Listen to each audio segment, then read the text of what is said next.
going to take another walkthrough of this AR-15. We did a series of videos when we were putting it together, and now that I've used it for a while, I've added some modifications to it. I thought I would do another update. It's been a little while. So let's start out with the barrel. I believe the backbone of every AR is the barrel. It's a BCM mid-length gas system on a lightweight barrel. Starting at the front end, it just has an A2 birdcage flash hider on it. Nothing too spectacular there. I plan to probably put a Surefire on it at some point.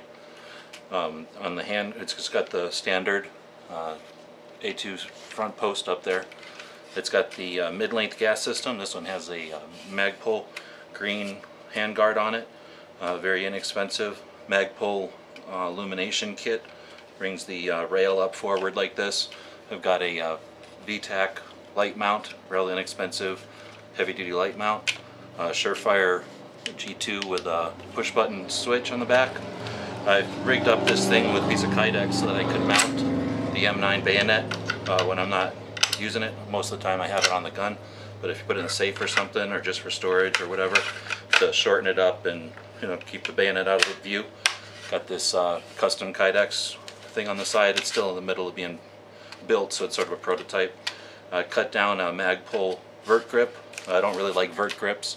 I just like a hand stop, so it's got a good index point there. Pretty low profile.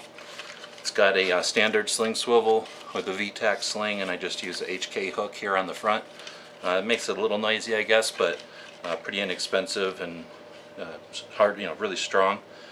Coming back, I don't run optics. I'm too cheap, I guess. So on the back, I just have a Daniel Defense A1 style rear sight.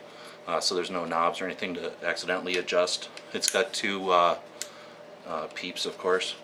I think I have some sort of upgraded charging handle, but I'm not exactly sure what brand that one is. I run it with a Surefire 60 round magazine, which I have not had any trouble with. It's on a BCM Upper. This was a complete upper I bought from BCM. The lower is a Stag lower. It's got a standard Stag parts kit in it, I believe. I've got a Tango down battle grip on it. The end plate is switched out to a Noveske QD receiver end plate. As I mentioned, I've got a sling on here. This is the Vtec Sling with the HK hook in front, and then I have it just stowed on some shot cord in the stock when it's in the safe or when I'm not using it. And then in the back it's got this QD attachment, and again the Noveske QD receiver end plate lets me plug it in there. So works out pretty good for a two-point sling that I can use as a marksmanship sling, or if I need to get it off real quick, I've got attachment points on both sides. Coming back, it's just a regular receiver extension, then a Magpul MOE stock in OD.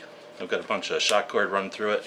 Like I showed you, I stow the sling on this side, and on this side I've got a cat tourniquet.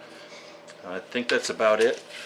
Pretty modified, I suppose, but I think most of the stuff is worth having. Obviously the bayonet is probably something that most people don't care about, but otherwise it makes for a nice, attractive little rifle. I've used it quite a bit.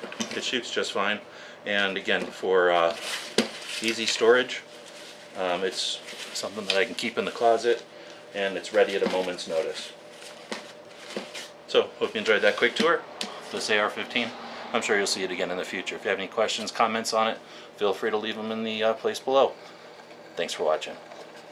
The guys and gals at gunwebsites.com encourage you to take a CCW class every year, practice at least once a month, and carry every day. Thanks for watching Gun Websites.